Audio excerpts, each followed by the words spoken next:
الحمد للہ رب العالمین۔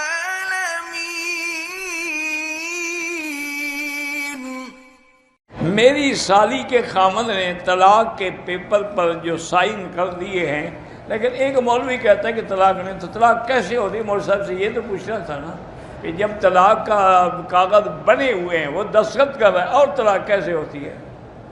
بہرحال آپ میڈیسن کا کام کرتے ہیں، ڈاکٹر بٹھائے ہوئے ہیں، اور کوئی ہم کرایہ بھی نہیں لے رہے، لیکن میڈیسن میں کمپنی والوں سے کمیشن لیتے ہیں۔ کون لیتا ہے کمیشن؟ ڈاکٹر، ان کو جائز نہیں ہے۔ جو ملے وہ اسی کا ہے جنہوں نے یہ کام شروع کیا ہوا ہے، تاکہ وہ کام اور بڑھے۔ حکومت نے مجھے ترقی دی ہے، پرموشن لیٹر جاری نہیں کرتے اور رشوت مانگتے ہیں، تو گناہ ان پہ ہوگا، آپ پہ نہیں ہوگا۔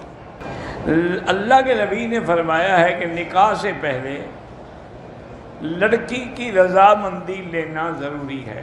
اب یہ دیکھیں، دونوں پابندی ہیں، بات کو سمجھو۔ جیسے لڑکی بغیر ولی کے نکاح نہیں کر سکتی، ولی بھی بغیر اس کی رضامندی کے نہیں کر سکتی، لہذا دونوں کو متفق ہونا پڑے گا۔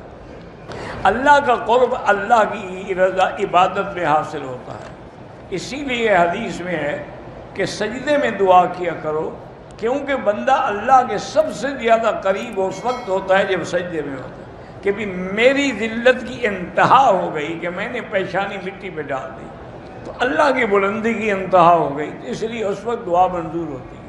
کہتا ہے کہ رشتہ کرنا ہو تو لڑکی میں کیا دیکھا جائے؟ یہ تو حدیث پاک میں موجود ہے، حضور نے فرمایا کہ لڑکی سے نکاح ہوتا ہے اما لنسبھا، اما لجمالھا، اما لدینھا، کہ یا تو اس کا خاندان بڑا ہے کہ میرا خاندان سے رشتہ ہو جائے گا، یا وہ بڑی خوبصورت ہے کہ بڑی خوبصورت بیوی ہوگی میری، یا وہ دین والی ہے۔ آپ نے فرمایا فاختر ذات الدین، تم دین والی چنا کرو، باقی باتیں ختم ہونے والی ہیں۔ جمال تو کل بیماری ہو ختم ہو جائے، کیا کریں گے؟ نسب ویسے کسی کے کام نہیں آتا، اصل بات دین ہے۔ وہ لڑکی چنو جو دیندار ہو۔